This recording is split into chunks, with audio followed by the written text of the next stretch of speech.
Hello, I'm Dan. 안녕하세요.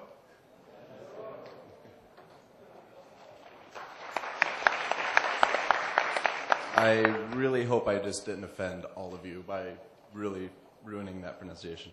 So my talk is talking about asynchronous programming. And I'm sure a lot of you do this because a lot of us make AJAX requests and do things that are involving user interaction, which is great.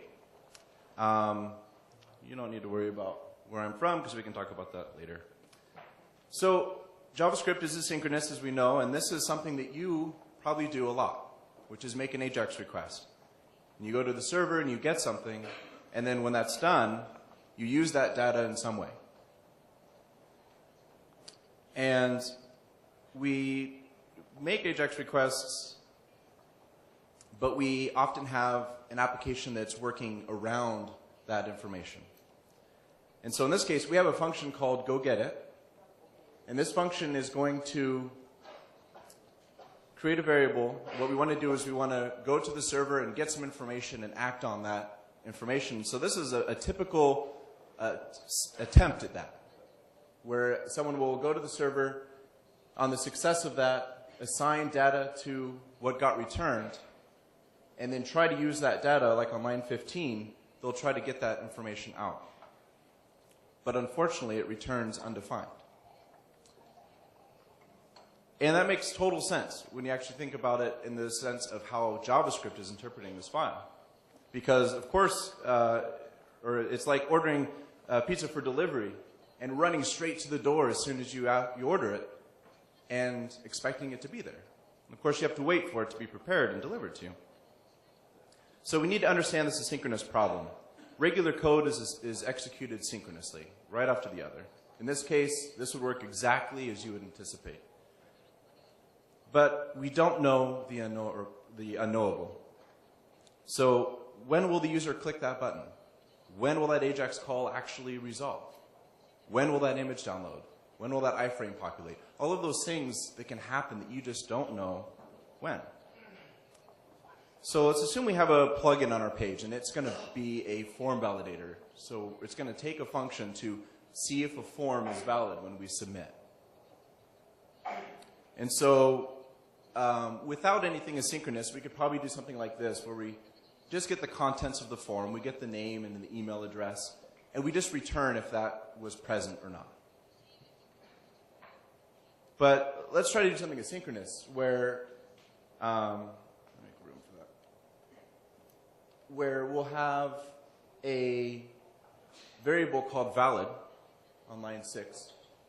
And so we'll do that original case. We'll make sure that it's actually present. And then we're going to go to the server and see if they're actually a user. So we're going to ping the server for that, and on success, use that information and try to return that into our function. But that's not going to work, because AJAX, that call, that $.ajax on 4, that's only going to create an AJAX request. That's just going to create the process. And that's going to resolve as something true. So the JavaScript parser is going to keep going. And it's going to hit line 10 long before that AJAX request ever even tries to start, let alone finish it. So we always need to execute a function to act on something that's happening asynchronously. We always have to take action when that eventual result occurs. So let's use a function. We have our goGetIt function again, like we had earlier. And on line 9, instead of just using that information, we're going to pass in a function to call, an anonymous function that will then get the data back. And this works perfect. This is a great way to do it. You can use this all over your application. But it gets messy, because you have a lot of these callbacks being sent back and forth, and it's hard to manage. It's decoupling hell. Services have to worry about calling which ones to call back.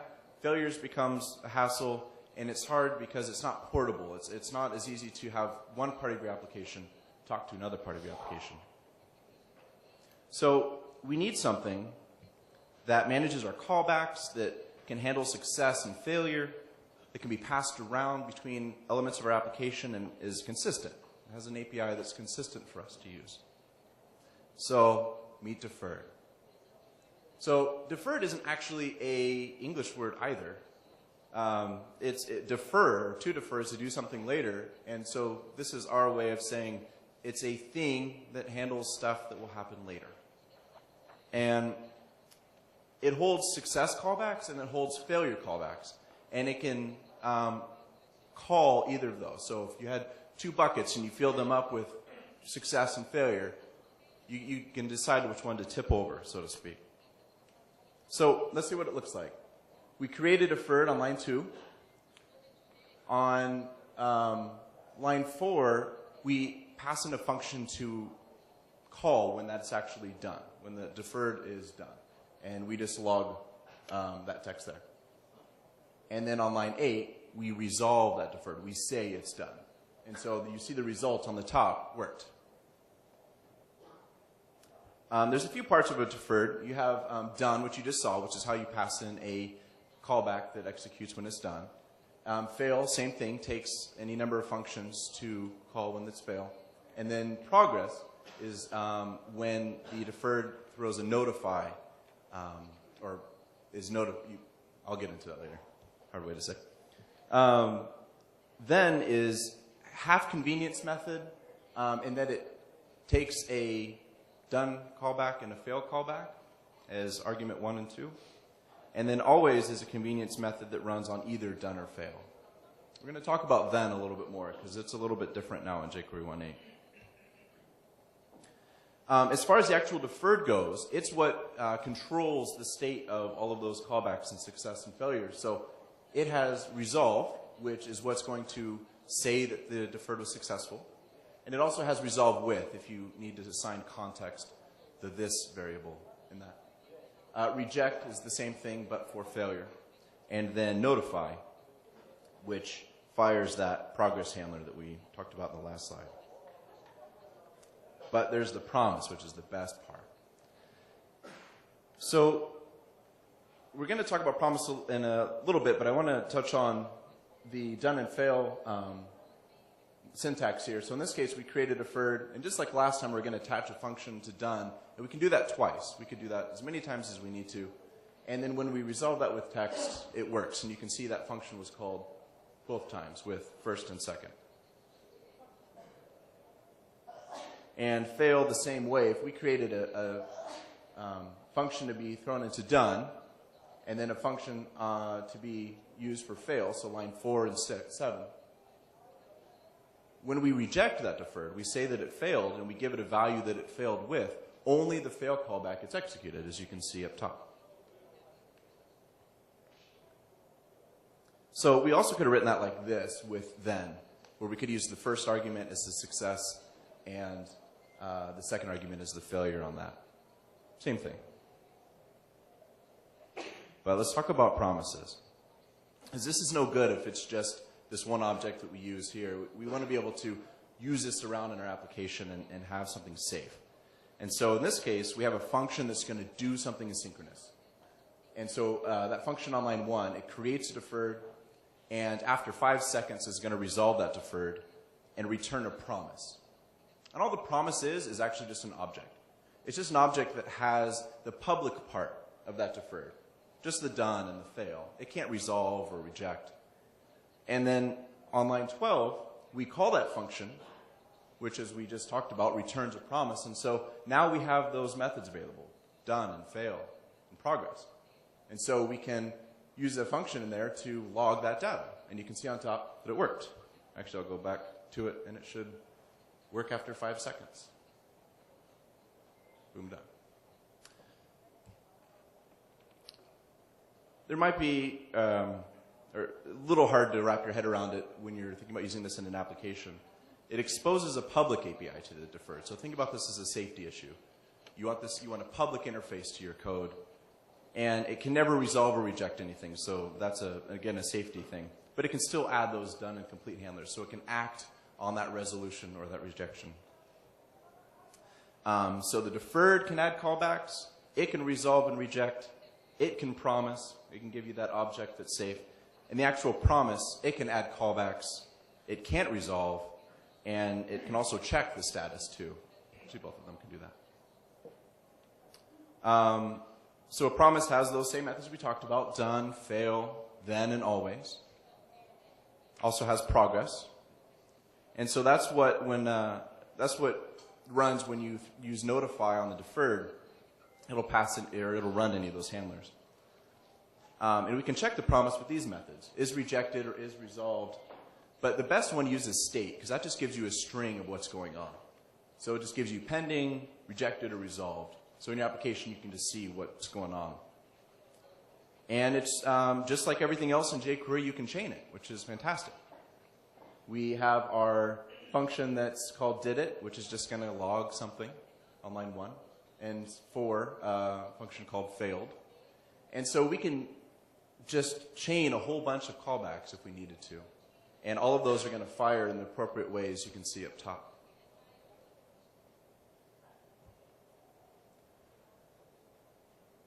Deferreds can only be resolved once. It's a object that has a either undone or done state. You can't redo that. You can't undo it. But you can add callbacks later. So if that's already resolved, if this is a process, in this case on line 3, we resolved it immediately. It was already done. But then a second later, we attached a callback to our promise. Well, in this case, it still fired that callback. It still gave you the value. It saved it for you. So that way, if something takes really little time, it's very quick, and your application gets to that later, it's fine. You don't have to worry about anything breaking. So now what? We can create this deferred that holds our callbacks. We can pass it around and use it. We can resolve or reject it. Well, we have this other part that's really handy. Promises A. So you've probably seen this, and if you've tried to understand the difference between promises A and jQuery deferreds, I'm actually not going to get totally into it. The biggest piece to remember is that in jQuery 1.8, we changed the way that then works to be a little bit more like promises A. We had a method called pipe, but we still have a method called pipe that does the same thing. And so we utilize that functionality.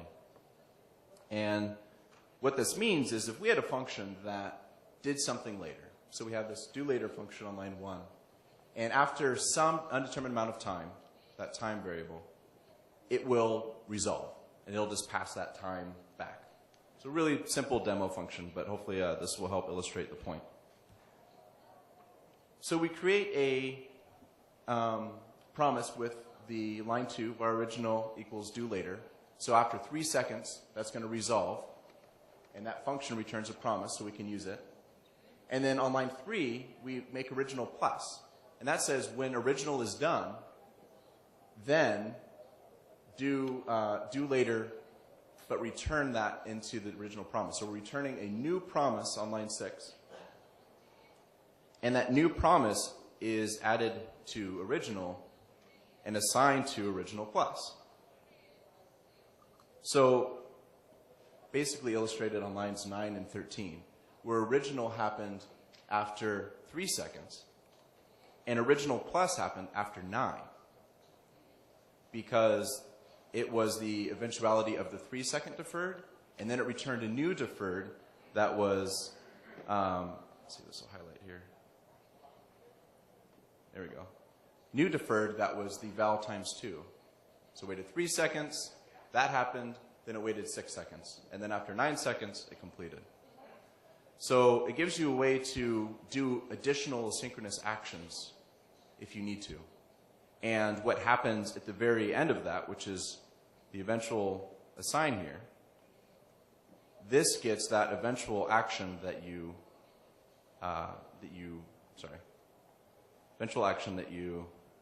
did here. I apologize that highlighting isn't working on my slides. Let's look at progress really quick. Creating a deferred, we could resolve it after 7 seconds on line 4. We could send 2 notify events. So we can, after 2 seconds, notify, and after 5 seconds, notify. And so the function that's passed into progress will get executed every time notify is used. And as long as the deferred hasn't been resolved or rejected yet, that could be 0 to however many times you need to.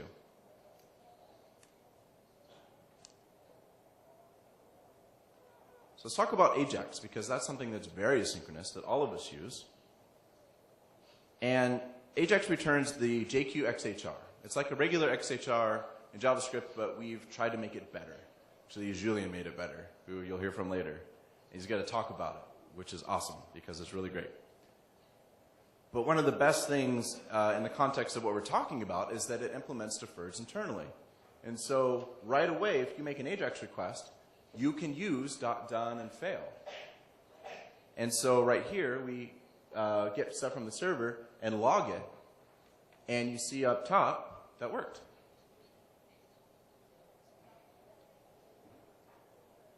Now, it still has, for the sake of people familiar with the Ajax syntax, or method signature rather, it has success and error and complete also. You could do .success and put a function in there, or .error. But please forget that. Don't ever use it. I beg you. Mostly because you're using a deferred. You're using a promise, actually, in this case, because it's returning a promise of that Ajax request. And anywhere else, you would use done, fail, and then, and always, and progress. You would never use success or complete. And so we want to make sure that our code is consistent, so it would make sense to use those same methods and not use those nostalgic methods, if you will. So what? We have success. Does that still work in our regular Ajax? And yes, it does. If you want to pass in a handler like you traditionally do into success in those options, you're definitely more than welcome to, and it'll work just fine. But can your callback do this?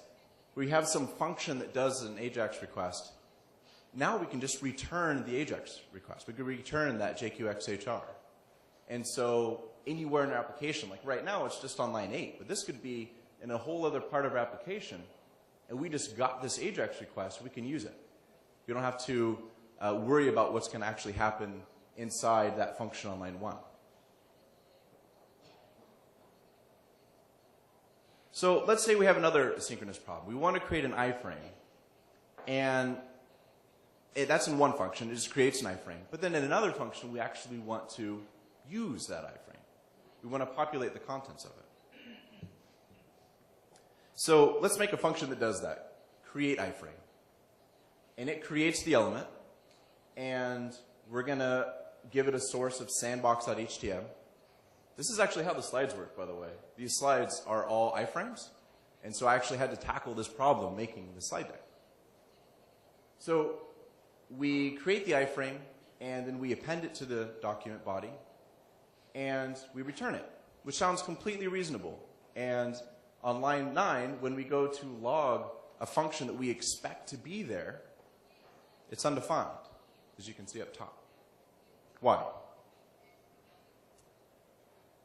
The iframe element's created and returned. So it's actually there. The iframe element itself is there. But the process of loading that HTML file, that sandbox.htm, that's an asynchronous process. That could take a second to download from the server. That could take a while to parse all the JavaScript in it. We don't know how long that's going to take. So what do? Well, we'll use the load event. We'll do the same thing, but now on line 9, we're going to bind to the load event of that iframe. So we created a deferred in line 3, and then when that load event actually fires, we'll resolve that deferred and return the promise. So I'm sure you're already guessing where this is going. Well, we already saw that.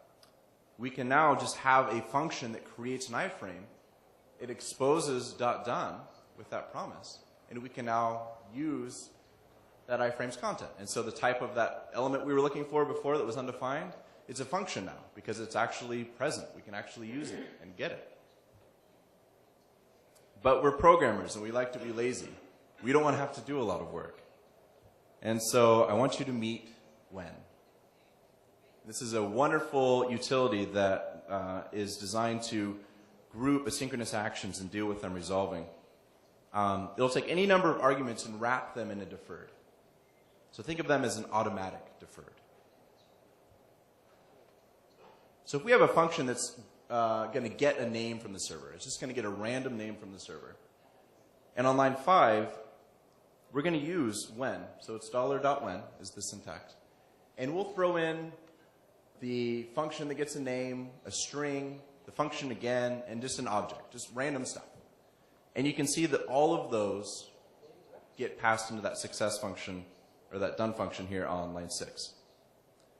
And so even though some of these weren't asynchronous things, some of these were just objects or strings, it waited till everything was done and then fired them all into that function. So we can also do that with like a custom deferred. If we have a function that just does something after 4 seconds, we can, on line 13, get that random name, do something for 4 seconds. And this could be an animation on the screen. This could be anything. And when both of those are done, work with both of those elements. And you can see it works. And this could also work really good for caching. We could have a function that got the name, but it set a cache. And it would save the, so if you see here on line 9, it's going to return the cache if it's available. And if it's not available, then it will go to the server and get the name, and then save that name for the cache later.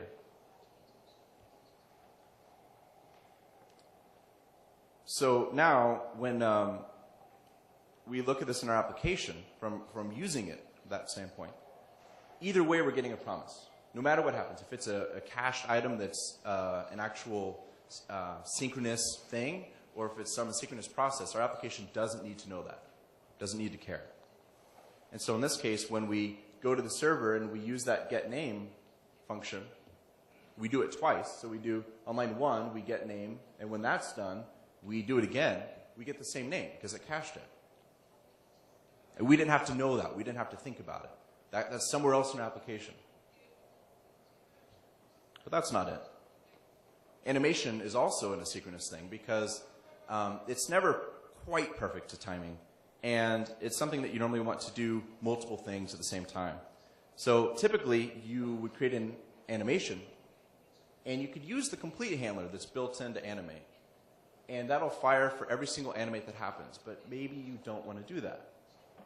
Maybe you want to just do something when all of that is done, for all of those elements. So we added promise to a jQuery collection. So things, queued events like animations, are now exposed via deferred, and we can get that promise now from it. What does that look like? Well, we can do that same animation, but at the very end on line 6, get the promise out of it, and now we have .done and fail like we were just using earlier. So now we can log that it's done, and we only get that once when all of them are finished. Let's make it a little bit more confusing. Or, well, actually, I will do that in the next slide. In this one, we could also do that with when. So when will look for that promise, and we don't have to manually call it. So we could just say when this animation, which is basically just going to be the jQuery collection that has an animation queued, .done, console log the result, and it works just as we'd expect. So when is really handy for that, and it reads nicely. So let's make this a little bit more confusing. Let's take that animation and make it a plugin. So we're just going to animate those elements at a past in duration, or 1700 milliseconds as a default. And so now we can just call that plugin on each element. We'll get all 3 of those colored balls, and we'll say, one drop at half a second, 1 drop at 2 seconds, 1 drop at 4 seconds. And then on line 6, we're just going to put that into when. When all 3 of those are done, even though they're different times, do something. And we're just logging that. And it worked. And even if we stopped an animation, even if we had to do something where it happened sooner, we stopped the animation and just moved the element to where it needed to go or something, it'll still still fire. It'll still work, even if we change that or stop the animation and it doesn't take the full time that we expected it to. And just a little bit more on what the callback would see. If we have those three elements, ball A, ball B, and ball C, and we put that into when, our callback on line 6 gets those same elements in the same order. So it's something to keep in mind. The only difference on that is when there's multiple arguments, like Ajax gives you not only the value that was returned, but it also gives you whether it was successful or not, and it gives you that original JQXHR. So in that case, it would be an array. It would be an array with 0 being the first argument, 1 being the second argument. And so in this case, we're doing the same thing, but with our random name function, and we can log that name that's the first argument. And it works with the animation helpers too. So fade in, fade out, slide up, slide down. Those all work just fine with this approach. So let's look at then just a little bit more. We talked about it being something that was different now in jQuery 1.8. And so if we have a function that's going to get some text from the server, it's basically going to say, here's jQuery, and it's just going to spit that back out as text. It's going to just give us what we want, just for the sake of a demo. So we're going to run that Ajax request, and when that's done, so we're going to use then now, then is going to return another Ajax request, and it's going to send that string 3 times in hopes that it'll come back. So whatever string was sent here will eventually come back here, and then we can use it and send it again to the server. And you can see the result is that it actually worked. That string was retrieved and then sent forward and retrieved again in 3s. So we could also use this to make our caching function a little bit more friendly with the argument order. So we could use then to always run our response through another deferred if we wanted to. This is just you'd probably actually never do this, but just to illustrate it. So we could always just get that one value. If you didn't want to get success in the JQXHR, you could return a new deferred that would only have the information that you wanted to.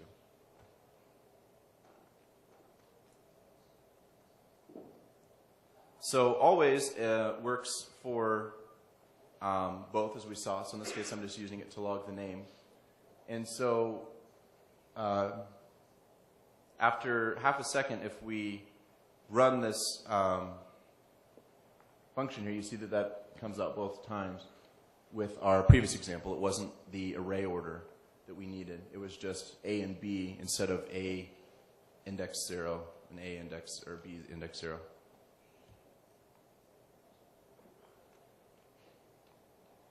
So let's talk about using these more. We've talked about the structure of them. We've talked about how they actually work, but we want to talk about implementing them in our application. So let's assume we have a service that's going to get a user. So if we threw it a user ID, we could get that user. So in this case, on line 7, we'll get user 3. And when that's done, we'll log it. So our service now can be unit testable. We can change that get user function and put in some dummy data, some mock data.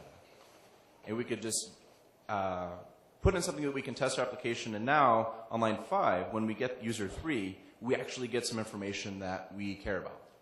So maybe the back-end engineers haven't finished up with your API yet, or you don't have something to query, but you still want to be building the front end of your app.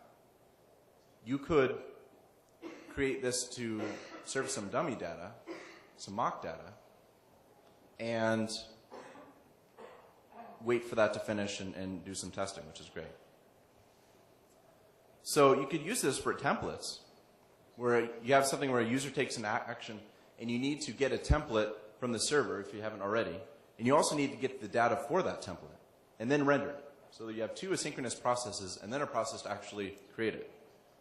So it sounds simple, but it can get kind of messy. So let's create a function that does that. We'll get app.getTemplate. It's just going to go to the server and get the template if it hasn't already. So it has that cache on line 2, and it's going to go to the server and get it on line 8 if that is successful. then it'll assign that cache and return it. And we'll have the same kind of thing, but to get the user data. We'll query the server, and we'll ask for that specific user. So now we can just put that into when. Now we can say when we get the template, and when we get the user data, act on it. Do something with it. And in this case, we're going to render our template. So as far as consuming that service, consuming the process of getting the user and getting the template data, or the template and the user data, it's a lot cleaner and easier to use externally. And that's it.